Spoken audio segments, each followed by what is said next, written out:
So I want to show you this unique van build that I did. I think you'll find it very interesting. I call it a multi-purpose vehicle, or MPV, because it can be configured in multiple ways. Our client needed a van that could be used as a work van, it could be used to transport a group of people, and also be used to take the family camping. They ordered a 2025 Sprinter van and most of the components to build it out.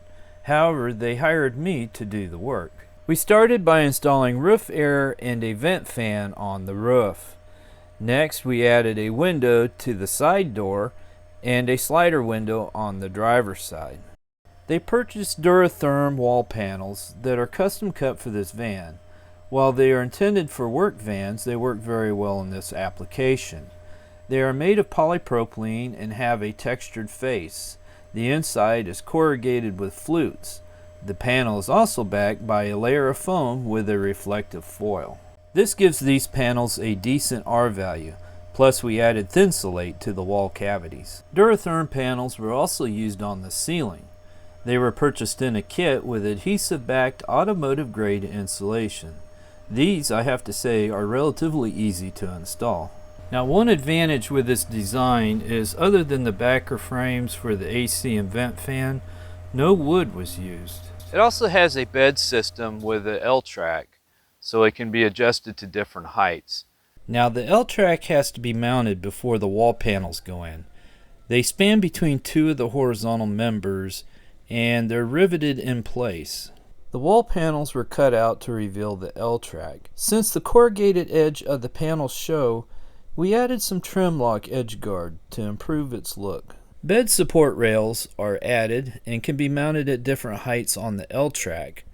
Due to the taper of the walls though, this height you see here is the highest you can mount the rails and still have clearance for the bed platform.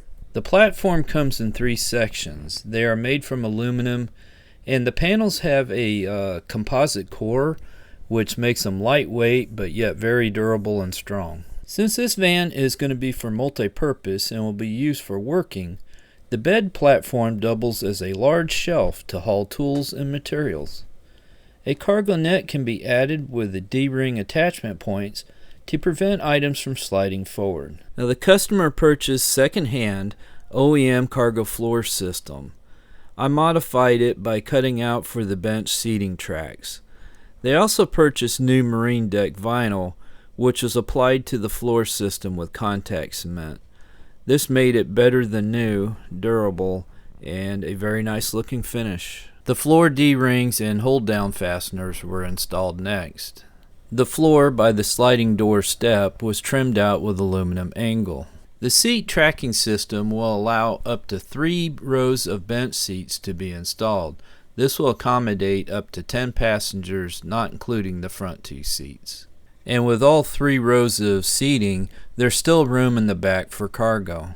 To improve with versatility, swivel seats and an adjustable Lugon-style table were installed. The table can be positioned between the front seats to be used while driving, or it can be positioned to be used by occupants in the rear first row bench seat as well. An overhead shelf system was added to the cab area for additional storage. The electrical system is relatively simple. It includes a Renogy inverter, a secondary alternator installed on an OEM factory bracket, and an RV-style load center. The battery system for now is a factory-installed AGM battery. A 30-amp shore power connector and an outside outlet were mounted under chassis in the rear driver's side corner of the van. This is in a custom enclosure that is normally hidden from view. A door-mounted cook prep center was added to the driver's side rear door. It folds up out of the way. A water jug holder was added to the other door. Both of these can be removed when not needed. The customer also purchased a heavy-duty floor mat for the rear cargo area. This was cut to fit so it fits behind the first row seat all the way to the back. This makes for a nice cushioned floor in the rear area. So most of the materials for this build came in a kit form and were designed to fit this van. This made the installation relatively quick and would be very DIY friendly.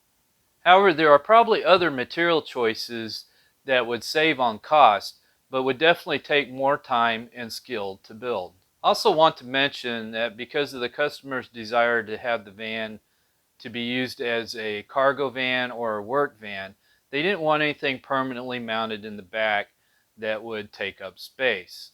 So things like a bathroom, a galley, or even cabinets were off the list. But for their style of occasional camping and road trips, this setup was perfect for them.